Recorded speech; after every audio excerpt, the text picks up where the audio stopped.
Welcome back to Make It Mental, everybody, and thank you for all of my subscribers. I appreciate each and every one of you, and please forgive me if I don't respond in time or right away. I realize that when I have free time, I go back, and sometimes I see comments 2 and 3 or more months old.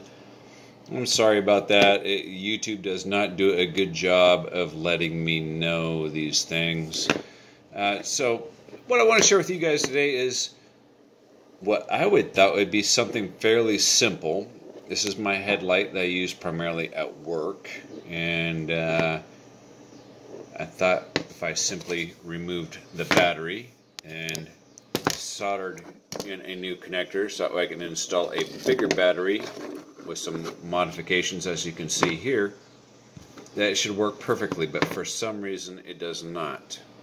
Right, so this, in all actuality, is proving to be more difficult than many other things that I have done so far, including turning a die-cast collectible 1/32 scale car into an RC car, turning a slot car that was never meant to turn corners or be radio controlled into a RC vehicle, another pair of slot cars that were never meant to be remote controlled are, this one's brushless, this one's coreless, this one's got a 130, this one's got a servo motor. What size it is, I have no idea. I've built a rally car totally from the ground up.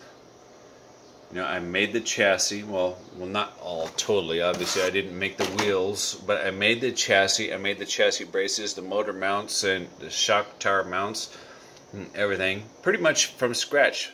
Basically from leftover parts. Fairly easy.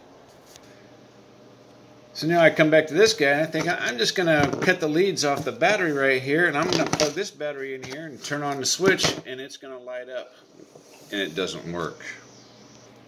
So here I have a battery plugged in, and normally you would push the button just one time and it would be on low setting. You push it again quickly and then it would be on a brighter setting. Bad battery, evidently. Alright, so I grabbed another battery with this JST connector. I have 3 of these, but 2 of them are not labeled. So what's supposed to happen is you're supposed to push down the button one time, one click, and then the light stays on. And it doesn't happen. It does not happen. It goes to like full brightness, and then it stops. So I'm sitting here taking a look at this battery right here that came out of my headlamp,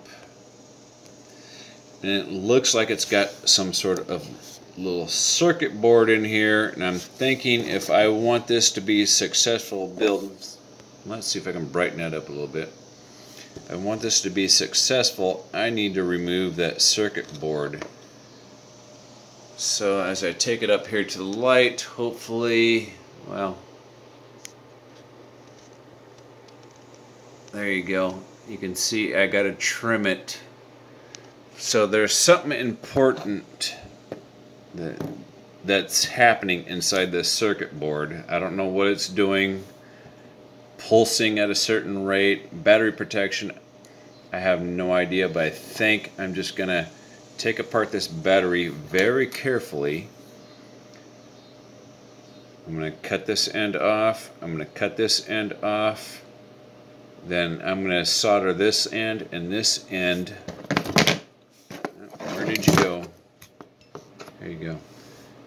To these leads right here on my headlamp.